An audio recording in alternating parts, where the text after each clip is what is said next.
Pickaxe.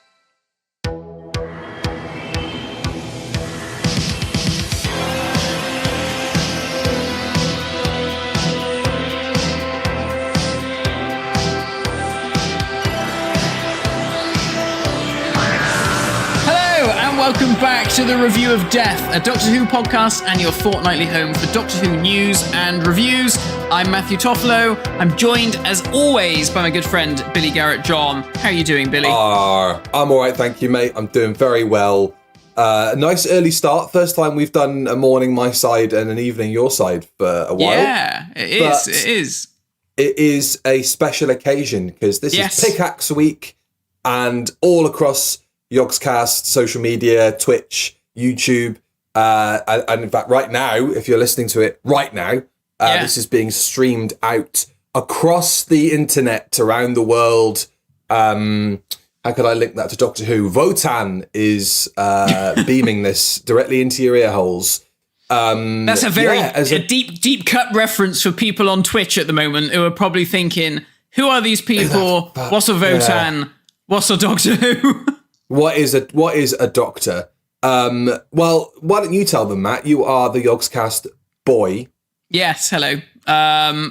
Yes, I'm Matt. I've been doing Yogscast for things for the last 10 years, but on the side, I do Doctor Who things, like this. Hello. We're chatting about Doctor Who. Billy, introduce yourself. What do you do for a crust? I chat about Doctor Who, and in real life, I work in television. But this is more fun because I get to get incredulous and angry about things, and also elated and happy about things. Yeah, which I am mainly today. Angry. Mainly angry, though. Yeah, especially considering the last year of Doctor Who on TV. Yeah, but if you're new to Doctor Who, by the way, you haven't missed much. Oh dear. Today is slightly different though, because we are going to be talking about something that warms the cockles of our hearts, and our cocks, and our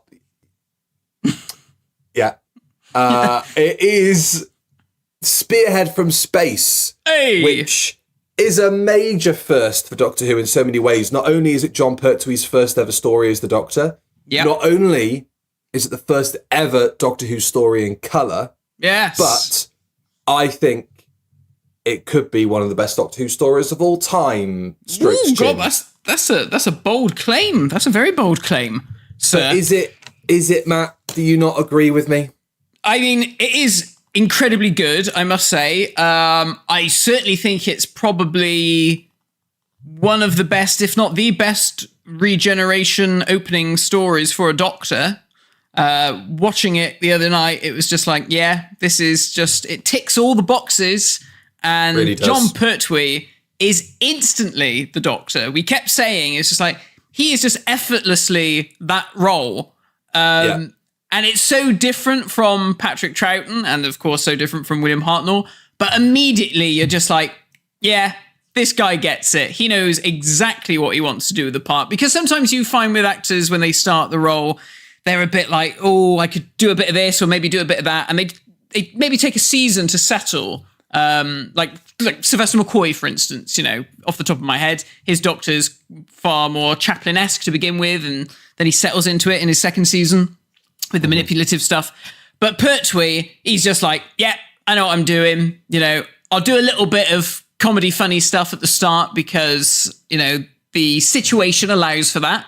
And that's what he was. That was what he was known for. And exactly. And I guess that's what people kind of expected from him as an actor taking on the part.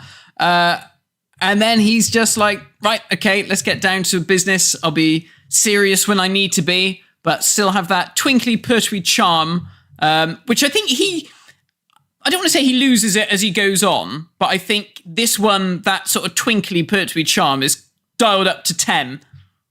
Absolutely. I think he instantly is the Doctor and hits the ground running because he's probably just playing himself in this more than in any other Doctor Who. I mean, obviously, or for people who don't know, if you're watching this live across Twitch on the Yog stuff for the first time, his Doctor is sort of typified as the James Bond action hero. Yeah. And so he's suave, he wears cool suits, he's got gadgets and gizmos galore.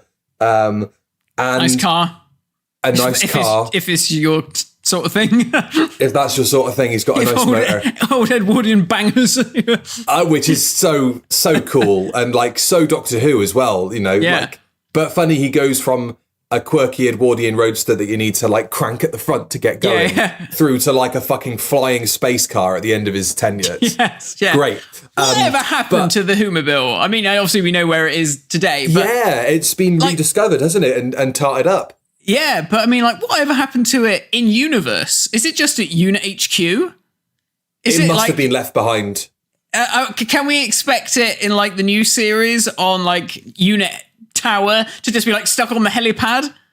I'd hope so. I mean, it's the only thing that would make me smile at the moment in modern Doctor Who if the Whomobile turned up. But let's quickly check in on what's going on in the world of Doctor Who at the moment. Matt, any news? Yes, there is news. I should have prepared for this better, but I did luckily send you this earlier on. You did. We've got a new, couple of bits actually. So we've got a new bit of casting.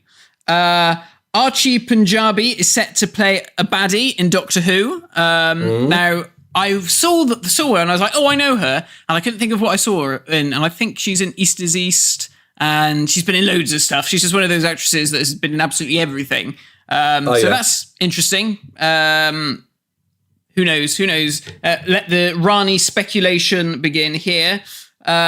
They've also revealed the cover for the new Fugitive Doctor audios starting in January. I haven't seen those. Was that today? Seen this? Oh, yeah, that was today. And that was kill surprise. There's Daleks on the front cover. No, get out of here. So everyone on Twitter was like, not the fucking Daleks again, my God. But apparently Big Finish had a Zoom call with Chris Chibnall when they were devising this series. And they sort of said, look, and I think the conversation probably went a bit like this. Hello, Chris. Nice to meet you. What the fuck is all this Fugitive Doctor business? And where does it work? How does it work? What's going on? Help. And apparently he gave his 2 pennyworth. And there we go. So he said, put the Daleks in it. If the TARDIS can be a police box with her, she can meet the Daleks. Who gives a shit? Continuity be damned. Interesting.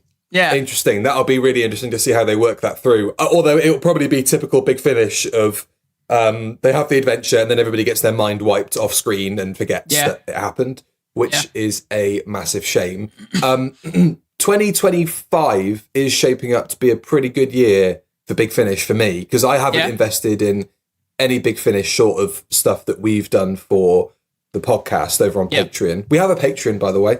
We do. And we were doing the 60th anniversary audio dramas that Big Finish released over there, which were shies. Just for our sins. Oh my God. And we've got another one to go before the end of this year because the Coda is being released a year later for some reason. Yeah. I reckon there must have been... It ties into the Fugitive Doctor box set. Yeah. I wouldn't be surprised if there was some weird thing with the BBC where they were like, no, you can use her, but you can't use her until this date. Yeah, probably you can't use her until after Shooty's on screen. And then that may be delayed. I mean, almost certainly delayed the box set for the Fugitive Doctor and probably the Master one because the Master one's gone quiet as well. Yeah. The Sacha Dhawan Master one. But next year as well, obviously, we've got the Jodie Whittaker 13th Doctor audio dramas, which are starting up, which was that next year? Very much I thought it was this year. Looking forward to. I think it starts next March, maybe. Oh, okay. April, all right. March. I think. Okay. But yeah, so I'm really looking forward to that, and I will be listening to them because I like the 13th Doctor. I like the Fugitive Doctor. And yeah, I want them to make more of them if they're good. So let's keep our fingers crossed that they are not shies. Yeah. Speaking of Big Finish, there was a big event, wasn't there, on the weekend? There was, and it looked amazing. And I cursed the fact that I moved the other side of the world. Yeah. I cursed the fact that I couldn't be asked to go to London. Pay all the money. We've spoken about this before. It's like going to, maybe because we're insular weirdos, but going to an event full of Doctor Who fans, especially where you have to sit next to them. No, especially where you have to sit in like an auditorium or like a room, and like I don't think I could bring myself to go to the proms. I certainly couldn't have gone to any of the movie screenings of like, you know, Deep Breath or the Day of the Doctor or whatever. But looking at what they set up because of the smell. Yeah, you have to go in there with a fucking radioactive suit on. All in jest, everybody. Yes, don't worry. only joking. We love you, Doctor Who fans. We are one and the same. But speaking that of event, yeah. Speaking of Doctor Who fans, I discovered the other day, because my partner's brother is now at Bristol University. There is a Doctor Who society at Bristol University. Of course there is. So, of course there is. You know, we went to Oxford. If you're at Bristol Uni and you're part of the Doctor Who society and you're watching this, get in touch. Only up the road. And if you are at City of Bristol College and you're part of their Doctor Who society, then, you know, get your head down and keep working. But yeah, the event that Big Finish put on, the Stuff of Legend, wasn't it? Alexander McQueen is the master. Yeah. Nicholas Briggs writing the theme tune, singing the theme tune. He had a new tissue compression eliminator that I saw. Oh God, I forgot the name. Little Shop Props created. Cool. Very cool. Very nice. It looked very nice. A really snazzy update to the old black dildo of the old black dildo prop. He brought in from home. Fuck off. Oh, that's why it opens. Right. Yeah. But I don't know why there's a torch on it though. Well, you got to check. You know. What's going on up there? I'm not going to finish that. The other thing, which made me laugh straight away, of course, everybody else dressed in civvies. Yeah. And fucking Paul McGann comes out in his Night of the Doctor costume. I've not paid 700 quid for this bloody costume not to wear the damn thing. Do you know how much these fucking boots were to buy back from the BBC? Well, we just heard how much Jonathan's that was. That was 400 bloody quid. So tell the people, Matt. So my mad brother, for those of you who don't know, I've got a mad brother, and he's obsessed with Sylvester McCoy, the Seventh Doctor, and he just bought an identical hat to the one that he wore in the programme. Not one that he actually wore in the programme, just the same brand and the same vintage for 400 quid. But he has got a handkerchief that was used in the programme. He does. Two handkerchiefs. So. Two? Where did that happen? He's always had two. Go on, you've touched them both. I have touched them both. That's true, actually. Sorry, I can't tell one handkerchief from another. Shoot me. Dear. Dear, don't say that. But yeah, the event looked really good that Big Finish put on. I really hope they do more of those. Yeah, it looked cool.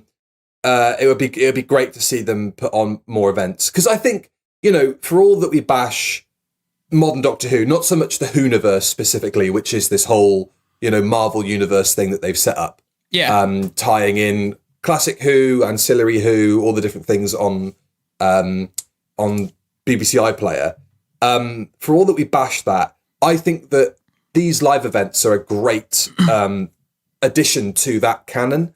I really hope that it was professionally filmed. I don't think it was. But apparently there were people there filming stuff. And there were apparently signs up saying, if you don't want to be filmed, I'd love. Okay. Fine. If you don't want to be filmed, don't worry. We're not pointing the camera at you anyway. Yeah, we're not here for you. Oddly enough, Doctor Who fans, even though that's the presiding logic of Doctor Who fans. Yeah. Anyway, it looked fantastic. So I hope they do more, and I hope they bring them to the other side of the planet where you can't sell a ticket for a Doctor Who event for love nor money. But you know, God bless them. Right. Anything else before we jump into the plastic fantastic? Don't think so. I don't think so. Sonic Screwdriver goes on sale 24th of September, I think. Yeah. Anything else, Matt? Anything else go on sale soon? Don't know. Hopefully some dollies. Some dollies might come out at some point, but who knows? We'll have to see. B&M's figures might even be out by that point as well. So start hunting down your B&Ms. Maybe recording this podcast, an episode all about the dangers of plastic coming to life and killing you with handguns might be enough to drive up plastic prices. So they think, right, let's cash in and make some more action figures right now. It's Spearhead from space. Now, I mentioned before, this is a big first for a lot of things. Yeah. I made a list of firsts that I took note of. You might have a few more. Okay. But let me know. So I've got first clean break intro for Doctor Who, a la Rose, The 11th Hour, The Woman Who Fell to Earth, where you don't tie the companion from the previous era through. I was going to say TV movie, but, you know, that does have the former Doctor in it. So this is a template with a baffled post-regenerative Doctor sort of stumbling into an adventure and taking people along with them for the ride in the immediate aftermath. This is basically the template for modern post-regenerative stories when you've got a new Doctor, a new era, a new showrunner, etc. Yeah, totally. Obviously, first in colour. First Exile to Earth adventure at the end of the previous story. The War Games, obviously the second Doctor was exiled to Earth by his own people and had his knowledge of time and space taken away, so he can't pilot the TARDIS anymore. But it's is it not that there's pieces of the TARDIS missing and he has to repair it and he can't remember how to pilot it? Because it's kind of a bit muddled, that, isn't it? Yes. I mean, I don't know if they've removed anything. No, I'm thinking of Claws of Axos, where the dematerialization circuit, yeah. But obviously he goes into the TARDIS at one point to try and scarper halfway through the story, which is so doctorish, and then rather sheepishly has to come out and apologise for trying to get out of Dodge. But, I love all that. He's like such a recalcitrant schoolboy, just like, I know, like really sulky, like on the naughty step, isn't he? It's really well shot, that whole thing. It's like, so good. His performance and like the way that they shoot it with the camera, so it's like over the Brig's shoulder, like towering over him. He just looks like a little boy who's been told off. It's brilliant. It's fantastic. First mention of the Doctor having two hearts. Yes, yeah. Which is absolutely massive, obviously. Yeah. This is obviously, you know, we're going to dig into Doctor Who lore here a bit more. This will mean nothing to people who have just joined us on Twitch and YouTube for the first time. This is the first story that iconic Doctor Who director Peter Grimwade ever worked on, although he's uncredited. Okay, interesting. And this is the last story that director Derek Martinus worked on. Ooh, interesting. I saw a quote from Nicholas Courtney saying he seemed quite detached when they were shooting it, and like he was sort of done doing Doctor Who anymore and was fed up making this bloody kids show. Interesting. Did he direct it, Derek Martinus? I thought Derek Sherwin directed this one. No, Derek Sherwin was it was his last credit as producer, wasn't it? Yeah, I thought he directed it, but maybe I must be going mad. I thought he went. Maybe. Well, I don't know. Maybe I'm going insane. But Derek Sherwin was the sort of instigator behind the whole let's exile the Doctor to Earth. Yes. And I guess make it a bit edgier, because it does feel like it's lost a bit of the, oh, Jamie, my knickers have fallen down kind of giggly childishness of the Pat Troughton era. It has sort of lost that CBBC, I guess you'd call it now, element. And not only because it's shot on film, but it looks like a fucking, ITN, or not ITN, ITC fucking drama from the time. Yeah, I know. It's mad, isn't it? I mean, I guess the thing we got to remember is, like, at this point, Doctor Who was almost cancelled. And basically, if it didn't work this time, that was it. It was dead in the water. Quite amazing, really, that John took it on, because you sort of think, like, oh, dear, this is a show that could end at any moment. You know, maybe I don't want to be involved in that. But I wonder how much of that was being translated to him. Maybe not. I think it was probably a bad idea to let your leading man know you've just joined a program that is likely to get cancelled in the next 16 weeks. So, get your agent on standby to look for other things if you don't mind. Yeah. So, I mean, that's why the money is clearly being spent very, very intelligently, isn't it? Because they went, right, okay, we want to reduce the number of, like, mad sets and special effects that we need to do. So let's set it all on Earth. Let's not do all of the mad sci-fi stuff and future things where we need to build everything. Let's go and shoot it out in the streets where we can, make it a bit cheaper. Let's save the money on not building a space station every week by filming the entire thing on 16mm film. I know. That'll balance the books out. Also, I should say, final thing, it's the first time that the lead is credited as Doctor Who in the credits rather than Dr. Who. Ah, interesting. There we go. The first thing to mention about Spearhead, besides the fact it's John Pertwee's first, it's the first Doctor Who in colour, although that is linked to this point. This story was shot entirely on 16mm film. Yeah. So for the uninitiated, at this time in Doctor Who's history, Doctor Who is shot in studio segments on videotape. And then whenever they go off on location, which was very rare in the 60s, although started to become more frequent towards the end of the 60s, it was shot on 16mm film. So you get that real kind of clash of textures. And if you're not used to watching old television, it can be really weird because it's almost like going from shooting on videotape to 4K, Red Epic. But it's weird though. Like I remember, like as a kid, like my parents wouldn't have noticed. No, that. It's funny, isn't it? No, But I always remember watching it as a kid, being like, "Wonder why the picture changes," and then subsequently discovering all of this technical stuff. I'd be like, "Oh, okay." Have you seen that Monty Python sketch where they're in they're all in like a manor house, and Graham Chapman pokes his head out the window and says, "Gentlemen, we are surrounded by film." Yes, I have seen that. Yeah, that's very good. Great. So as a result of a strike is the reason why they are doing this on 16mm, because the BBC's camera operators were striking over a pay dispute because they were having to work these more sophisticated colour cameras and felt like their pay wasn't reflecting the extra level of skill required to operate these cameras. And I guess it's a major change because you see it reflected in hangovers visually of the previous era. The main one being, obviously, we see the TARDIS is blue for the first time, which is, handy to know. But also the unit uniforms are the same that were used for the invasion. Is that right?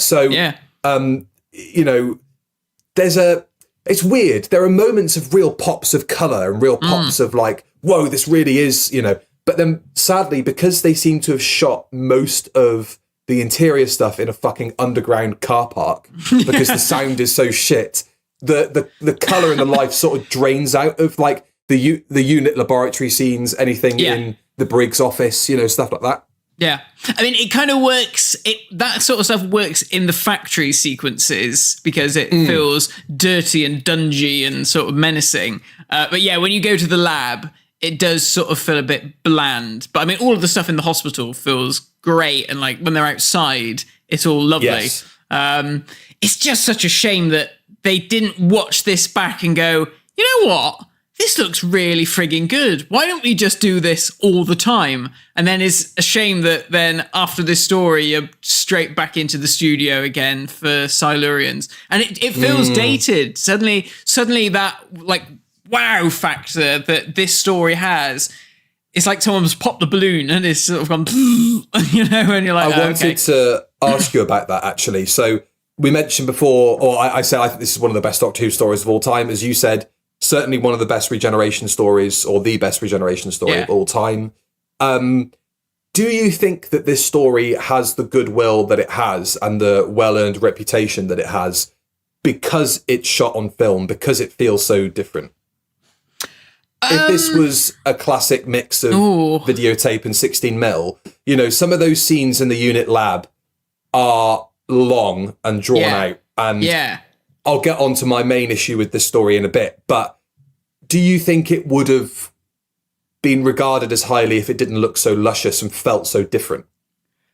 No, I'm not sure. I mean, I think the thing is like the key scenes that are shot, obviously the whole thing is shot on film, but I think the key scenes that we remember from this story would have always been shot on film. So like the Auton massacre, which is amazing, that would have been shot on film.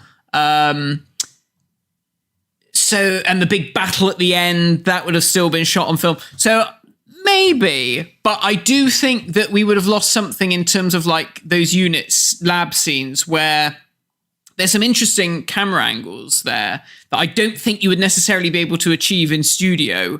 And I think that maybe then it would have just felt a bit more flat. So maybe that's an interesting point you've made there. Because there's a couple of moments, besides the fact that it's shot on color, or shot in color on 16mm. There are a few moments where, it's clear that has forced a creative decision in terms of the way that they shoot stuff. So there's lots of very long takes in sort of one shot because you can't cut to multiple camera angles, obviously. Yeah. But there are a couple of really clever bits of camera work. The main one that jumped out to me and made me think, if you're watching this in 1970 and you've got a black and white TV, it would still feel different, I think, this compared to what had come before. And the main bit in part one is when the Brigadier goes to the hospital and the press swarm him. Yeah. And they actually get that 16mm camera into the throng of journalists. Yeah. And the cameraman's being buffeted around and, Nick Courtney isn't shot on the most flattering angle. He's kind of got his head turned to the camera like it is newsreel footage. Yeah. And I just think that's fantastic. And you don't really see that kind of journalistic guerrilla shoot from the hip filmmaking happen in Doctor Who again, or at least that I can think of. No, not at all. Not at all. And we literally said the same thing when we watched it the other night. We were like, oh yeah, it feels very dynamic and very fresh and new. And like you said, it's never really done again.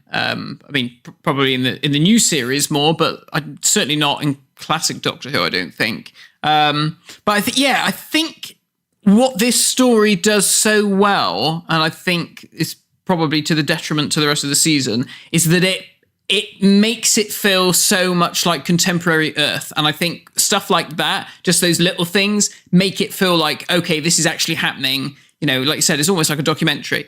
And, this isn't obviously the first time that Doctor Who has done a contemporary Earth story. Just completely destroyed. What happened? It's the Autons, they're attacking. Uh-oh. Just put my lights down. It's all right. That's plastic coming to life there. It is. It's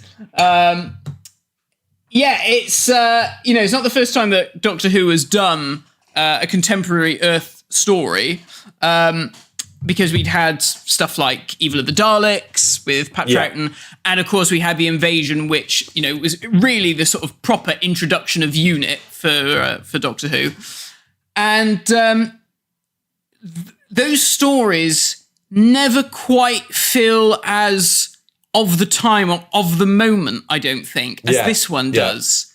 And I'm not sure what it is. And I think it is probably just because of the studio stuff. It kind of gives it that artifice. Like, okay, I know that I'm watching a TV program. And I think just having everything being shot on location and on film just gives it that little touch of reality, like you said, like the ITC stuff was doing on ITV. It just makes it feel that little bit more grounded. It's great. It's really great. It is superb. So I guess we can work through the story from this point. Now we've set it up nicely like that. So the TARDIS lands on Earth in the wake of a meteor shower. Everybody's very sweaty in the opening scene. Is it supposed to be explained that like the meteor shower is causing like a heat wave? I seem to remember there being something maybe on an infotext that said, oh, maybe maybe because of the conditions they were shooting in on location, they were going to write in something to do with a heat wave. And they never bothered. I thought that like that nerdy guy just added adults for his superior officer. No, he'd been caught having so he observes these meteorites coming down. We find out later that 5 months prior, There was an identical shower of meteors in the same location. And through this conversation about what the hell is going on, we meet the Doctor's new companion, Dr. Elizabeth Shaw. Yeah. And what do we think of Liz? Because she's only in the series for 1 year, which constitutes 4 stories. So she's barely in it, really. And of course, immediately afterwards, we get Jo Grant as the Doctor's companion, who becomes iconic. Do you like this dynamic between the Doctor and Liz? I like Liz Shaw. Don't get me wrong. I just don't think the dynamic works because I think they struggle to give us stuff to do. Because obviously she's meant to be super brainy scientist lady, but then you've got the Doctor who's also supposed to be super brainy scientist, and you can't really have two of the same together. So a lot of the time in this story and then in subsequent stories, a lot of it is Liz being like, right, well, while you go and do all the action stuff, Doctor, I'm going to go to the lab and move some test tubes around. I don't know. Except for like Ambassadors of Death, where she's running around getting chased about, which we reviewed earlier in the year, if you want to go back through our back catalogue.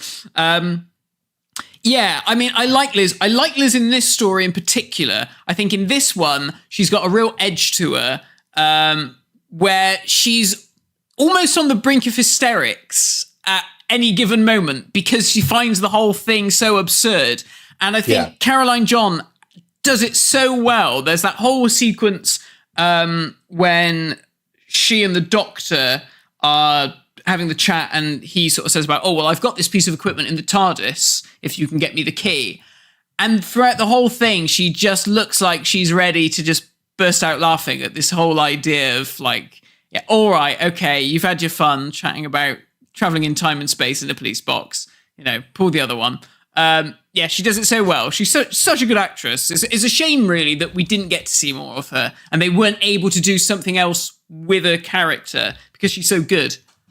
And specifically with regards to that scene where the Doctor's saying, I've got equipment in the TARDIS that could work and it's bigger on I've got a whole laboratory in there, my dear. And that whole thing is you never get a scene with Liz in the TARDIS. No. Obviously this is a period in time where the Doctor has somehow managed to get the TARDIS console out of those fucking doors. Yeah. And the console is just sort of like, it's kind of used as like a source of energy they can tap into, isn't it? It's like a generator. The Doctor doesn't use it to travel anywhere because of his exile and the fact that he can't go anywhere. So it is a shame, I think, that... And I think, companions need to have that checklist of... Yeah. Right, have you had a cliffhanger where you scream? I know that's very, old-fashioned, but have you had your scene in the TARDIS? Have you been given the TARDIS key? Yeah. All these things that we now expect Doctor Who companions to experience as like a checklist of, right, now you're a card-carrying companion. Yeah. Liz doesn't really get any of those things. And no. I think that might be part of why, sadly, I think Caroline John is forgotten or not as regarded as other companions from around this time. Yeah. She's sandwiched right between Jamie and Zoe and Jo Jo Grant. So, she's got no chance, really. No, she hasn't. And then, of course, on the other side with her, she's got the Brigadier, who is such a good character in his own right, and established. Established. That's it. He's been in a couple of stories by this point, and he's really the through line that connects this series to what's gone before, which is great. It's a clever way of doing it, and it was interesting when I was watching it back the other day. He kind of accepts that the Doctor's the Doctor very quickly because, initially he hears about, oh, we found a police box in this wood, and he thinks, oh, right, so weird shit's going on, police box in the woods, the Doctor's here. Goes to the hospital, it's not the same Doctor, but this guy recognises him, and then by episode 2, like one of the Brigadier's first scenes when he's looking at the shard of plastic from the meteorite, he refers to this strange man as the Doctor, and you're like, oh, okay. He's like, well, all right. I think it might be I've been chased by Yetis and I've been chased by Cybermen. Sure, he's changed his face, his height, his voice. I think it might be, no bloke could come in and talk such utter bollocks like the Doctor. This has to be the Doctor, regardless of if their face has changed. This has to be the Doctor. But yeah, so like you say, the Brigadier goes to visit the Doctor, who is in hospital. He's in a self-induced coma. The Doctor that is looking after him, I could not get his face out of my head. I was looking at him, I thought, you fucking remind me of someone. You're the spit of someone that I know. He always reminds me of Aid Edmondson. He does look like Aid Edmondson. That's the other one. The one that I thought of, because I Googled him straight away and I was like, what else have you done? And, he was in Darling Buds of May or, Last of Summer Wine or whatever. He's got like maybe 10 or 11 credits on IMDb. Yeah. I might get this wrong because, I often say this and people in the comments say, what the fuck are you talking about? I think he is the spit of Stuart Bevan. Stuart Bevan. Oh, yes, he is a bit, isn't he? Yeah. Do you know what I mean? Yeah. But I was like, I'm sure I know you from something. Anyway, so the Doctor is out of it. He keeps talking about shoes and he's holding on to this TARDIS key. All that stuff is so good. All that stuff is so fun. One thing I must say, I've got a layer of criticism at this, and I don't know why they did it, and I want to know why. Why did they, when the TARDIS lands, why did they do that model shot and then cut to it on location? Why didn't they just shoot the TARDIS materializing on location? Would it be easier to do a roll back and mix in a controlled environment where you can keep the lighting consistent? Probably. And if it was a windy day, the trees swaying and stuff, probably be a nightmare. I don't know. It always annoys me. It. Yeah.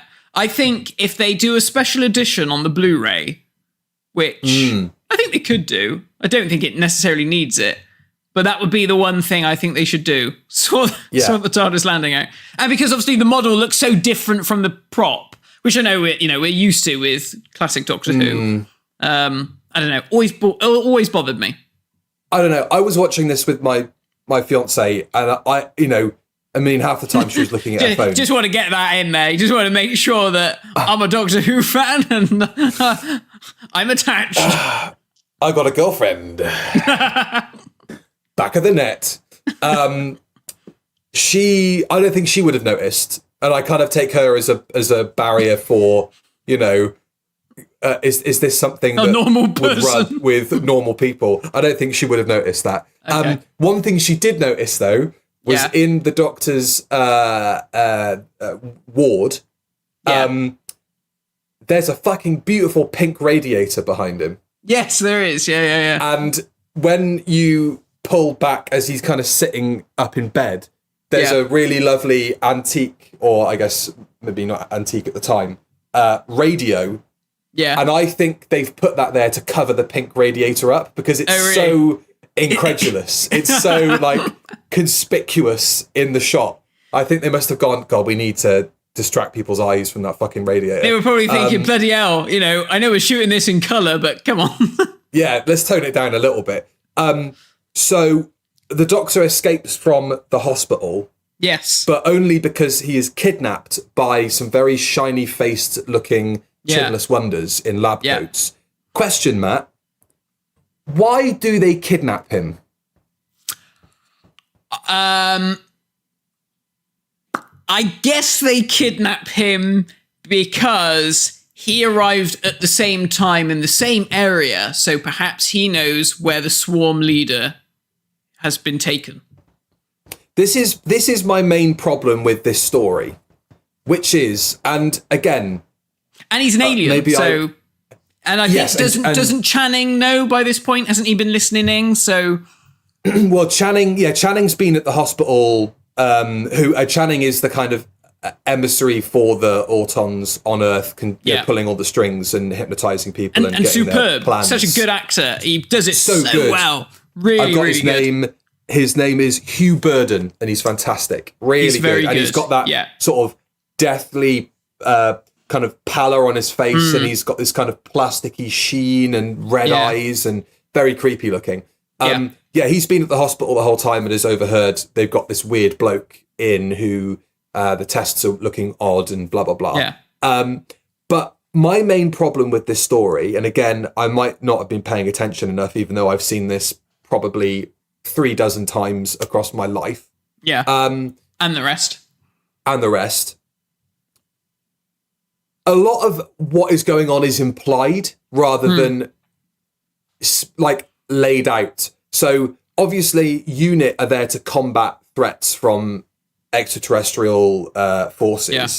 And the Autons' plan, or the Nestines' plan, is to colonize Earth by making plastic facsimiles of world leaders and eminent people to, I guess, they infiltrate positions of power, and then they can kind of pull the strings on behalf of the Nestines.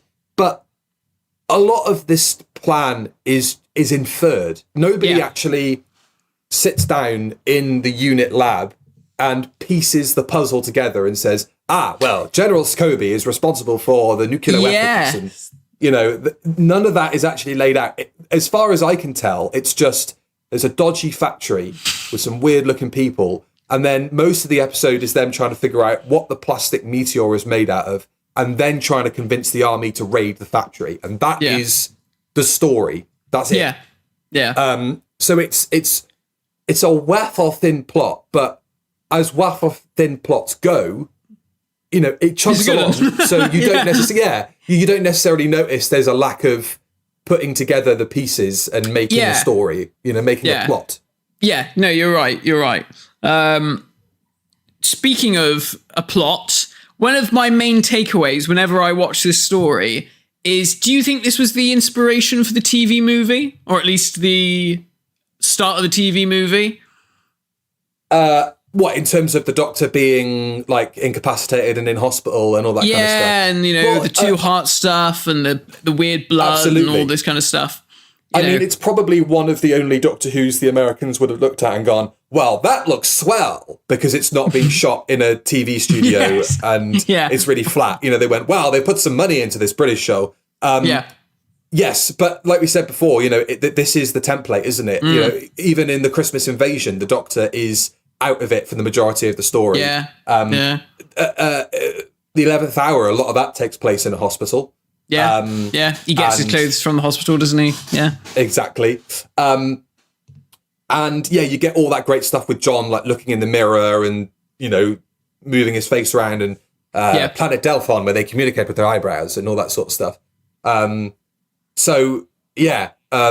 Just when he didn't get his cock out and said, "This is the planet for Willy Wongus," where they communicate with. Well, he does get his lad out because he goes in the shower, doesn't he? He does get his knob out. So in this episode, there is a very famous sequence where the Doctor is spotted showering. And we see John's old Navy tattoo.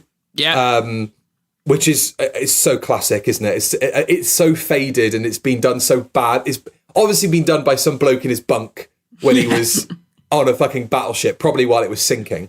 And also, I'd never noticed before, he's wearing a gold He's got a gold bracelet on, And Stell was wondering if that's got his allergies written onto it. Because it was like maybe the Time Lords just did him a favour and said, well, this Doctor is allergic to penicillin and nuts. So please keep them away from him. So he's also got a ring on his pinky finger as well. He does have a ring on his pinky finger. It all regenerated with him, unless Patrick Troughton picked it all up during season 6B. Yeah, maybe. What's the story behind the ring then? Who did he get that from? Don't know. Okay, I thought we were going to go somewhere there. But I like. There's that bit of fan. that fan. It's too late. It's too late in the day. My brain's gone. There's that sort of bit of. I say fan theory. I think it's in a BBC book. The tattoo is something that exiled Time Lords get given for being naughty boys and girls. So I guess the Master might have one, and the Rani. But Rani's got it as a tramp stamp. So all the while that this is happening, there is Mr. Sam Seeley, the poacher, who is one of the most intelligible men ever committed to film. I've literally put down that this is like Doctor Who's first introduction to like West Country bumpkin. And every single time someone from the west of England appears on TV, they are as shabby, dishevelled. All right, start on buying a thunderbolt light. They're just that is their entire character. Yeah, sounds like my uncle, to be honest. Well, that is what we sound like. But Sam Seeley's great. The name of the actor escapes me, but his whole thing is that he's found one of the Nestine swarm leaders. He's found the swarm leader, hasn't he? Thunderbolts, I call them. Thunderbolts, I call them. Beautiful. And he is keeping one of these thunderbolts in an old chest at his cottage. Yeah. And that whole kind of C plot rounds out with a really creepy scene, slightly ruined by the fact that Mrs. Seeley, Sam's wife, is suspicious about what he's keeping in the trunk. She opens it, shit tons of porn mags, dragon dildo, and there's this thunderbolt glowing in there as well. Yeah. And all the while she's checking this thing out. Dirty old chest in my house. I love it. It's so true to life. I was like, I can hear my auntie saying stuff like that. It's uncanny. Fair play to Robert Holmes. He got it in one. Shut up, woman. Oh, I love that as well. That is so brilliant. That so out of order. Get me some grubber, woman. I'm hungry. Now I can understand why they are so. They're at each other's throats all the time. It must be stressful living with somebody doing dog impressions all day, because there's a bit where Mrs. Seeley is checking out the trunk, and there's clearly a bloke barking, a member of production playing a dog off screen, and does the whole as the dog is murdered by the rampaging Auton, which has come into her little cottage. I think the Autons are one of the best Doctor Who villains of all time. They still creep me the fuck out. Yeah, they're so good. I mean, we've got our one on the desk behind me. And I was saying the other day, I was like, we got the boiler suit, we got the scarf, we got the hand. We should just buy a mannequin and stick that up in the house. So watch this space. It'll happen one day. Fucking terrify the shit out of us. I couldn't do that.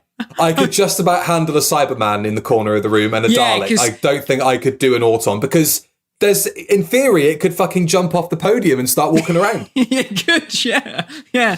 I'm literally cosplaying the mannequin, which is already the monster. Exactly. They're superb. They're such a simple idea. I mean, I love that someone just went, mannequins, they're fucking creepy, aren't they? Imagine if they started coming to life killing people. It's just a superb idea. And I mean, they obviously knew they were in with such a winner here that at the end of the story, it's like, oh, well, they'll probably come back, I don't see a year later. Yeah, so I don't see any reason why these buggers wouldn't come back, according to Doctor Who. Then they're back. Really, really great. I mean, just very simple, but very well executed. It's such an easy thing to do. It's so easy to get things wrong with monsters and, make costumes that are so overcomplicated and then they don't work and then it feels like a man in a rubber suit. And whereas this is literally just a man in a boiler suit with a rubber mask on, it just works. The simplicity of it is so good. And they're shot so well and all of that. It's just brilliant. They're imposing. Yeah. They take bullets and just sort of chew through them. Their gun hand is iconic. The sound design, which is actually one of my criticisms, I think, really, is the sound design for the Nestine stuff is so good. But there's so little music in this story, like compared to Doctor Who to Come, which is just full of electronic and weird shit. There's like 5 tracks they've commissioned and they recycle them through the entire story. It's like, we'll have the jaunty Benny Hill fucking wheelchair chase scene music. And which has got episode 1 has got one of the best cliffhangers to Doctor Who with one of the best lines. Who told you to fire, you stupid? And then it cuts. Who told you to fire, you stupid cunt? Yeah, it's brilliant. It's brilliant. That's what new Doctor Who's missing. It's missing West Country bloody inbred loonies. You fucking Norbert, what are you doing? Oh my God. Doctor Who comes to Turbo Island. It needs to happen. So yeah, that was the thing that I wasn't that mad on. Is there's like 3 bits of music they just keep replaying constantly, but what they do have works really well. Yeah, I gotta say, I like Dudley's score for this, and it's very different. It's not, like you said, it's not a traditional Dudley Simpson score, particularly compared to what comes later, which is like what we know Dudley for. And even actually the Patrick Troughton stuff, it's all that synthy stuff, but this is far more percussive, and only electronic kind of when it needs to be, like in the Auton Factory and all that stuff. But it's good. And I think that's another thing that makes it feel different and makes it, again, feel like something that's from the other channel, It's that it doesn't have that same sort of radiophonic feel like other stories of that era. It could be like The Professionals or The Sweeney or something like that, but it does feel like that. And it does feel like they're desperately trying to get away from what had come before, which... often works in Doctor Who. Often they time a change just right for the audience to kind of have their palate kind of cleansed from obviously an era of Doctor Who that was popular but had started to wane. Yeah. Would have been great if they'd followed their own advice earlier this year, but never mind. Meanwhile, there's lots of threads here. So we've got the Doctor investigating the meteor, Sam Seeley ORA-ing his way through life. And then we've got the stuff happening at the factory. So Ransom, who I've written down here, is played by Derek Smee, who of course appears in Ghostwatch as Arthur Lacey. Yes, I knew I remembered him from something. Well done. Thank you. You pointed that out to me when we watched he appeared on screen. Yeah, I was like, oh. It's Arthur Lacey. It's Derek Smee. He's really good, I think. Like, he does... The scene after he escapes from the factory, running away from the Auton, where he's being fed tea. They're forcing tea down his throat, and he's like dribbling it everywhere because he's in such shock at what he's just seen. Is really effective, really good. Very good. The fact that he meets his end ultimately, because that Auton will not stop coming after him, and nobody quite believes that there's... Well, they believe something's going on in the factory, but it's not until UNIT get there that they see the Autons and obviously have the firefight with them. UNIT are fucking useless, because... Absolutely useless. They're literally stood on guard around the front of the tent. Meanwhile, around the back of a tent, Autons come in and fired both barrels into this bloke. And none of them go, oh, do you hear that? Do you hear that? Because it's not like it's a quiet sound. It's like a bloody tank going off. Every single time the Autons are around, there's a meow, meow, meow. Anyway, they're like, is that your phone going off? What do you mean? It's 1970. I haven't got a mobile. Oh, right. Yeah, weird. Very, very strange. So Hibbert had fired Ransom in the past. That I hadn't thought of that until you said it. I was like, oh. So he fired Ransom previously because new policies had come in. The new policy being, we're going to invade the Earth with plastic. At the factory called Autoplastics that make dolls. All the stuff with the dolls is fucking creepy. Yeah, it's creepy, isn't it? So actually seeing how they're made and seeing all the chemicals that go into it, you're like, oh, fuck, grim. I do find the use of that library track of rock music while the dolls are being made quite odd. It's like, weird, isn't it? It's not clear that it's being played out of a radio. It's like, is this a montage? Like a fucking fuck yeah, baby dolls montage, like what is going on? It is odd. It is odd. It does feel like you're watching some like panorama sort of, like you said, like a montage or something. Like, wait, what's happened? They probably filed that footage under Doll Factory if we ever need to use it again for the news. This is where we kind of find out that Hibbert, who is in charge of the factory, has been mind bothered to quote a wheezing, groaning sound by Channing. Yeah. And he plays a sympathetic ally quite well, I think. Somebody who really doesn't want to be in that situation, but can't help it because he's being hypnotized. He does a good job of that, I think. He's really good. I mean, playing Hibbert.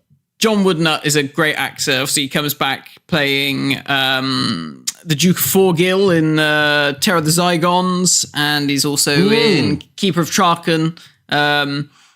Great actor. But like you said, he does it well. That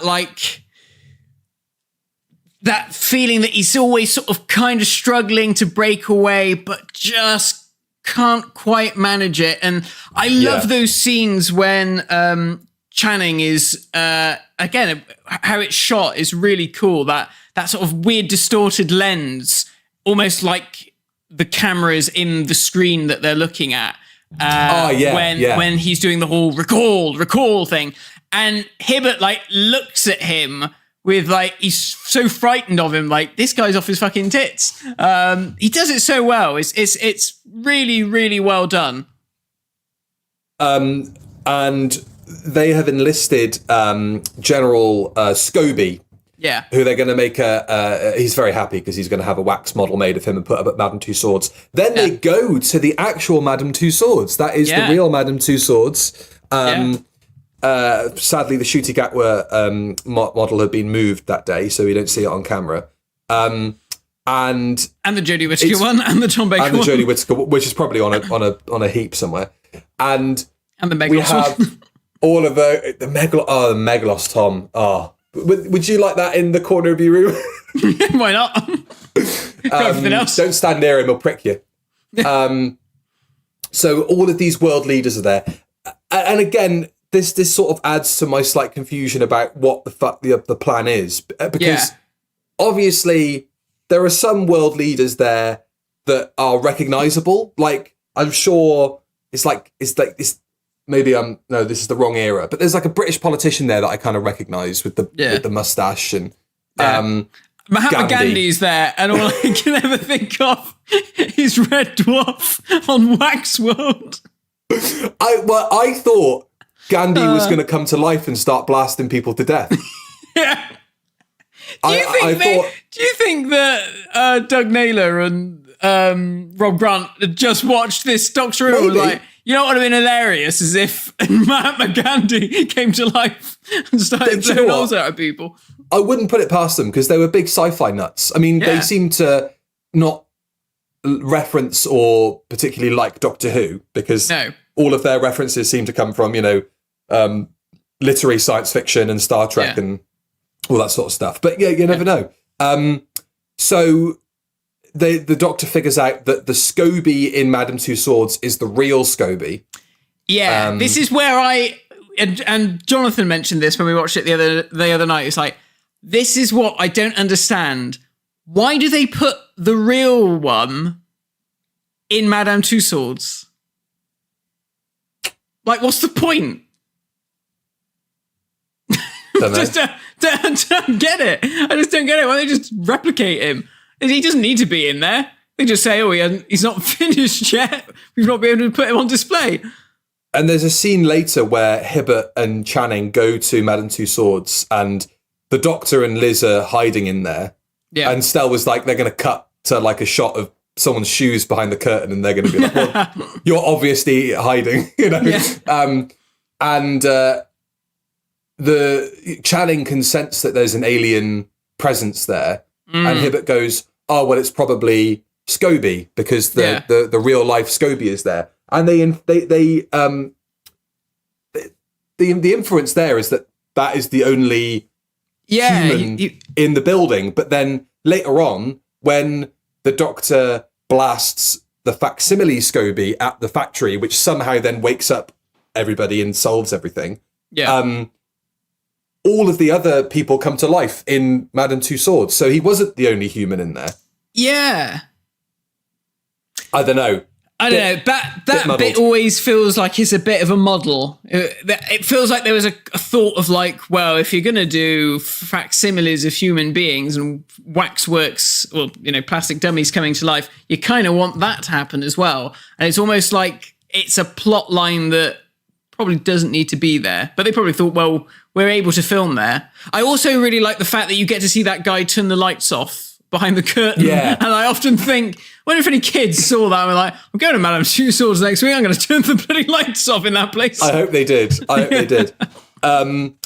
And the Nestines, like I said, the plan is that they're going to colonize Earth, and because they've colonized other worlds for 100 million years or something. Yeah. And it's never 8 weeks, is it? No, it's never. Yeah, we've been doing this for about a fortnight and quite fancy this place next. Yeah.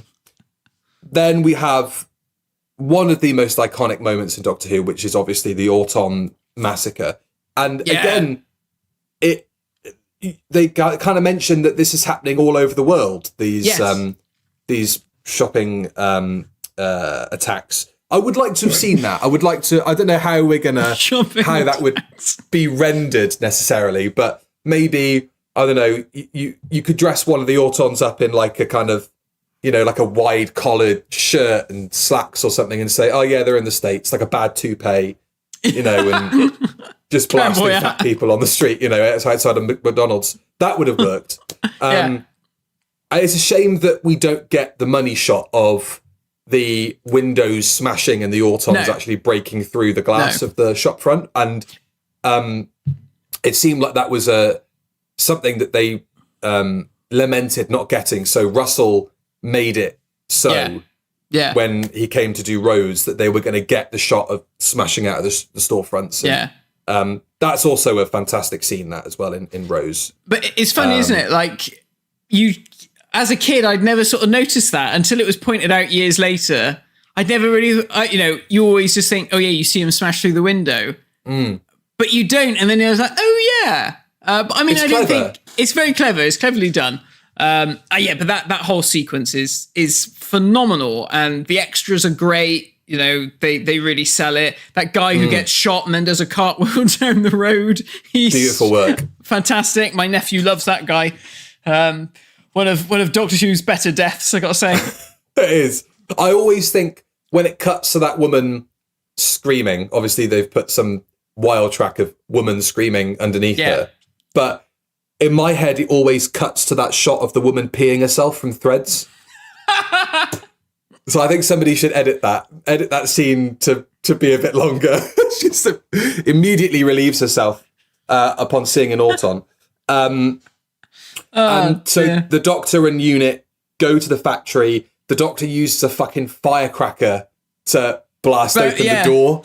It's like one of those bangers of cap dust you used to throw on the ground. It's a pretty piddly explosion. And he looks so pleased with himself, doesn't he? He does. He's like, in you go. Yeah. I do lament that Auton versus Unit scene isn't shot as well as I think it could have been, because you don't really get a sense of like geography in it. I don't know if it's because if it was shot in black and white, it would be harder to identify that they're using the same locations, like from different angles. I mean, it was already shot in black and white because this is the same factory as Tobias Vaughan's factory from The Invasion. It is, isn't it? Yeah. Very nice. It's the same fucking doors, it's the same set of stairs. Brilliant. Great. They must have identified, next time we come here, we'll get someone to jump off of that. That'll be great. Just write a script so we can come back. I love that. I mean, it's a great action sequence, and I love that bit where that tanker full of petrol gets shot at and just explodes, and there's some Unit soldier behind it who's just been incinerated. You just think, God, Doctor Who in those days, they just didn't give a shit, did they? They didn't. I cringe every single time I see that clip of the Auton falling down the brick staircase. Oh yeah. Because he does just go limp. You just think, oh fuck, ow. I hope he had shin pads on or something. Nah, not in those days. Probably not in those days, no. The Doctor has rigged up this device with Liz, and he goes into the unit, the Nestine base, where you see the squid monster. You see the Nestine creature, and the he has his giant final anus with the giant winking ani, and which Jonathan had never noticed in 40 years of watching this program. He was like, "I'd never thought of that as an anus before," and I was like, "It's a big asshole. Yeah. it's a big giant asshole, pulsating. It is a big poop shoot. It is. Yeah.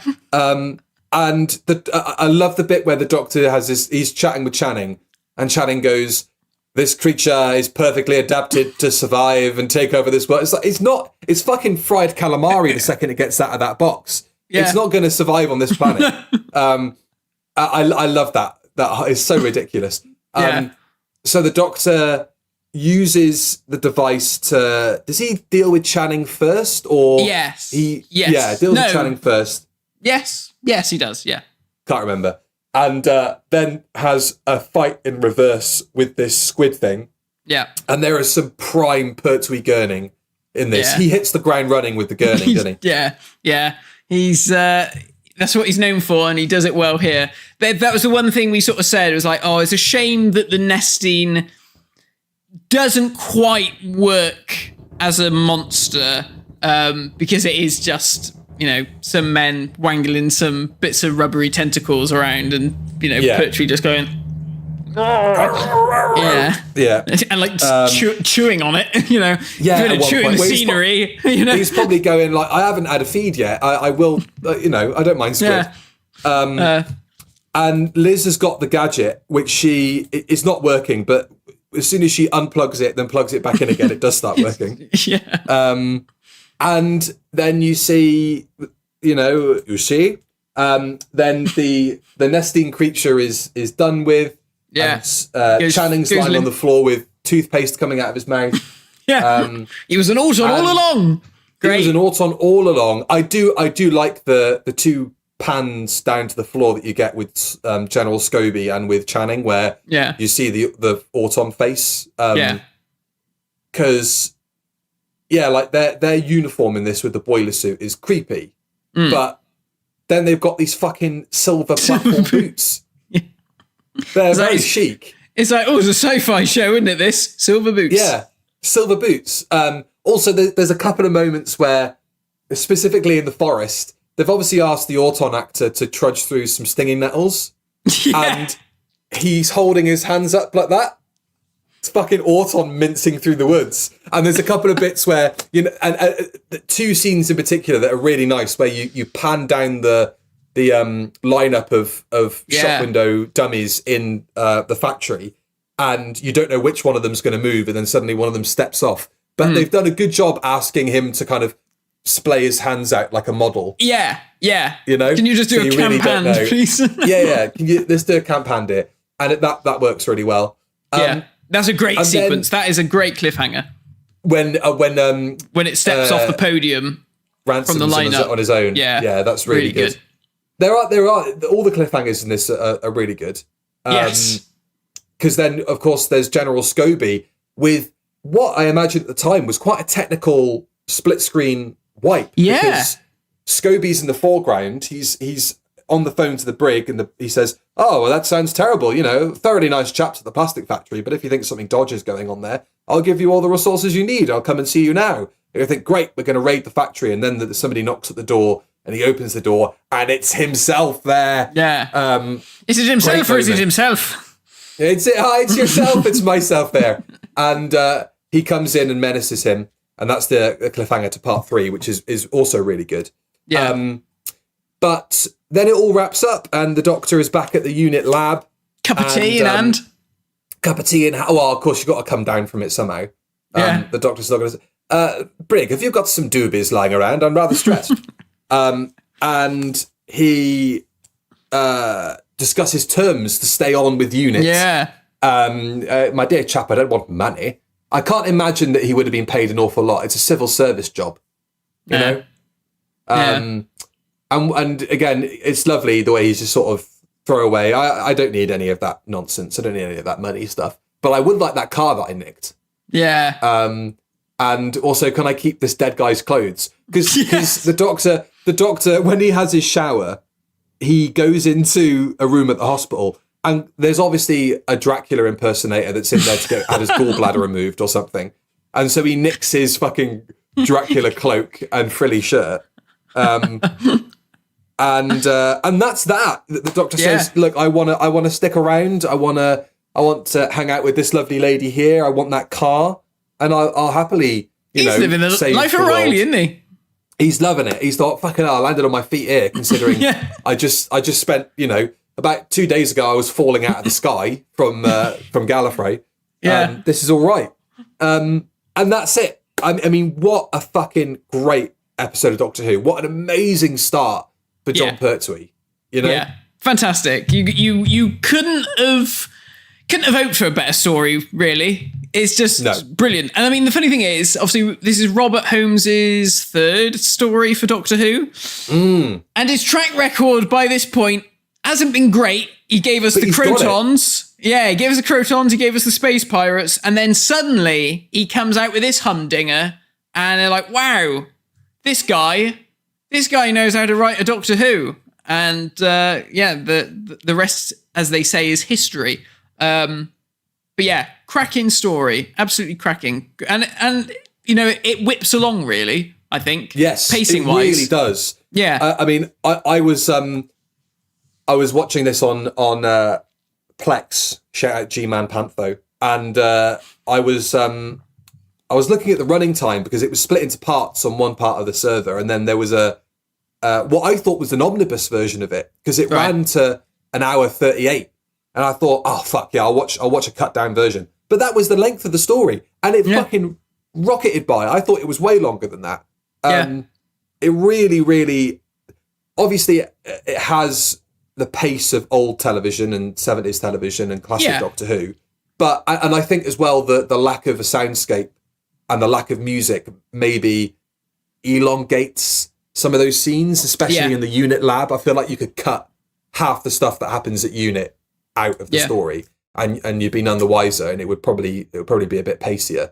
But it really is just a great intro for classic Doctor Who, I think. If you want to experience something that is of a relative pace to the rest of the shows around it, but does do a great job with its running time, then Spearhead is the one to go for, I reckon. I was going to say, I think last year when we did for Pickaxe Week, we did, didn't we? Like, where to start with Doctor Who. Yes. And I think this was on here, wasn't it? I think we did say that Spearhead from Space is one of those stories. The reason why we sort of decided to review this one today was because it was suggested as viewing by Russell T Davies, wasn't it? Ahead of Empire of Death and that other one. And I was watching it and I was thinking, well, why? What is the significance of this? And the only thing I could think of was just like Brigadier and Unit. This is where it all sort of begins, isn't it, really? That relationship, the Doctor coming in and lending a hand, which obviously we got in the season finale for the current series. But better. Much better. Yeah. In every conceivable way. Also, debut of the new title sequence and logo, and the logo becomes like the logo for Doctor Who of this period. Obviously it changes, but they come back to it in 1996. So iconic was it? And it was used on a lot of merchandise. Phenomenal, that diamond title sequence, that diamond vortex, brilliant. Again, very iconic. Big Finish used it on all of the 8th Doctor CDs. Scream of the Shalka. Scream of the Shalka. Yeah, it's just one of those things. It's weird, it's strange, and it's really good. It just really fits the bill, doesn't it?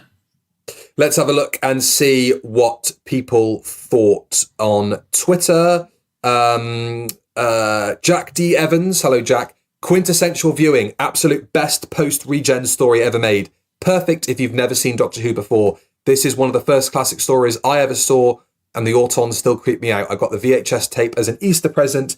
The cover put me off my chocolate eggs, and he's very helpfully attached a nice copy of that front very cover. Good. Gotta love Classic. it. Yeah. Should have mentioned as well, this is one of the first things I ever saw of Doctor Who. I was going to say, when did you first see this? I would have, it was the Auton sequence is right at the start of Carnival of Monsters on Doctor Who night. So this was the first thing I really remember sort of being seared onto my brain from Doctor Who. And I think I've said before, 99. I think I remember saying before my first nightmare was like of an Auton from this story. Like I remember the earliest nightmare I remember is that. Yeah. It really had an impact on me. What about you? When would you have seen this first? I would have seen it on that VHS that we just saw then. God knows. It was like one of my first Doctor Who's, really. But I remember them repeating it post Doctor Who night when they did that little run of. I think they were going to show all of Doctor Who, but it didn't end up happening.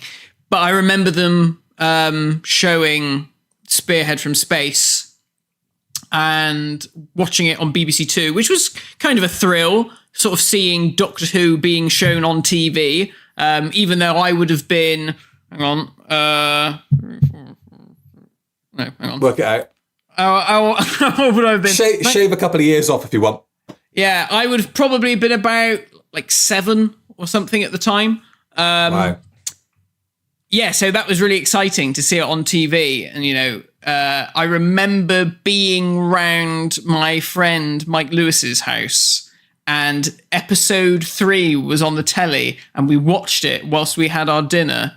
And the end sequence with General Scobie coming through the front door.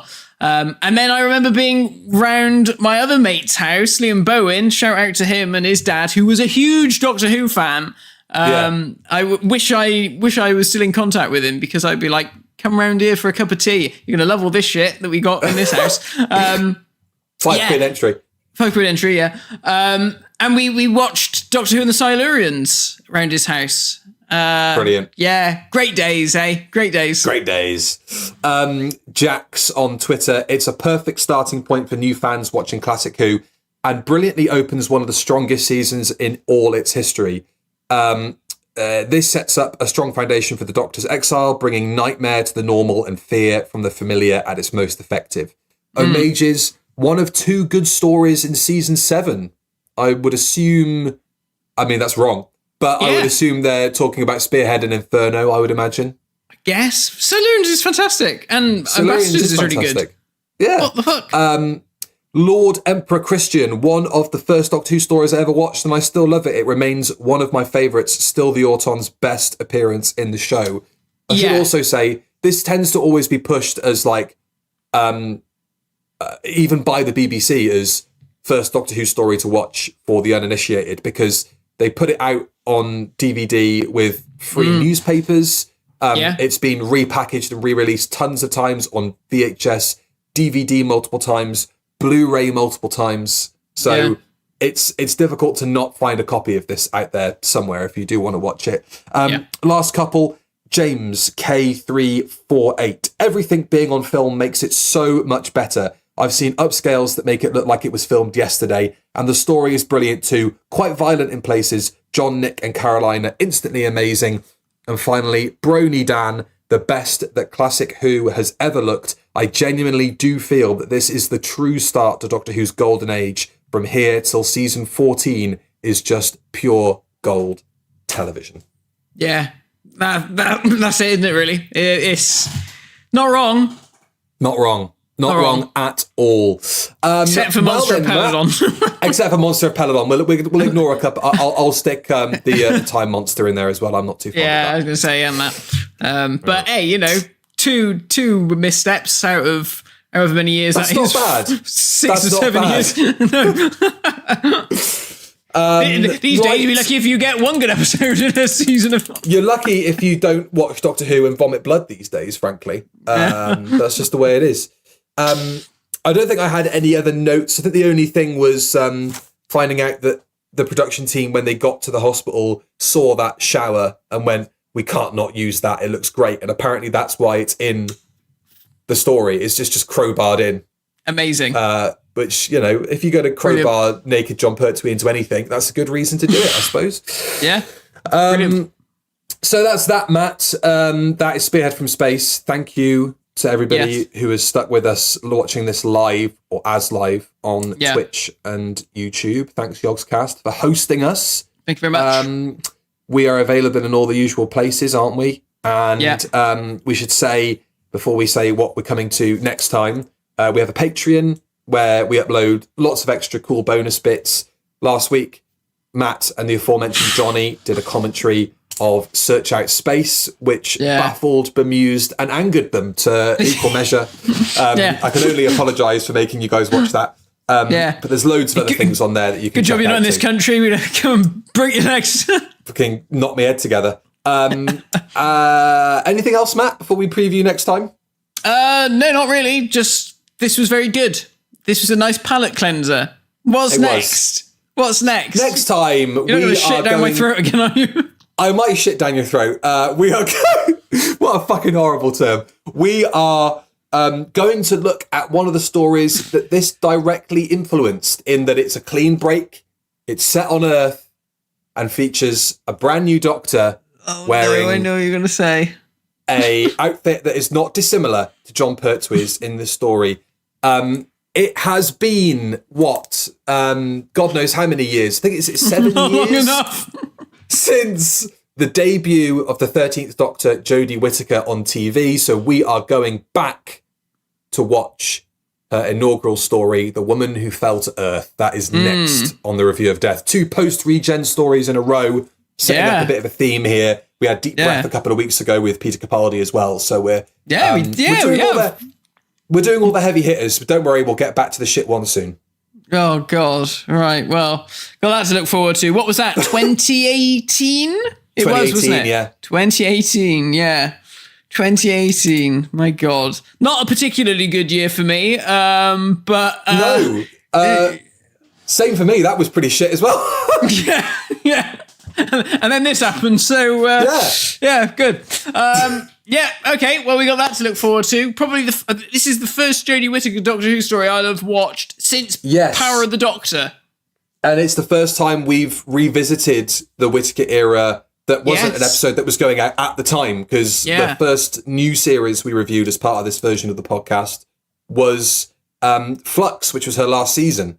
Yes, so, of course. This is the first time we're going back and doing... basically as recent a Doctor Who as we can do without retracing our steps. So yeah. Interesting. Well, we'll see what that's like. It'd be interesting to. I'm not saying I look forward to it, but I'm interested to see what we make of it so many years later. 6 years on. 6 years on, and and we've had a whole new Doctor and a whole new production team in that time. Well, not that new. They're all the same old fuckers from before. But anyhow, well, we got that to look forward to, which reminds me, I've got the dentist on Monday, so if you got that joke, a couple of facial implants, why not? Yeah, I really think that my teeth would look better on my cheeks. And on that note, thank you all for watching. We shall see you all next time for The Woman Who Fell to Earth. Cheerio. Goodbye. Bye-bye.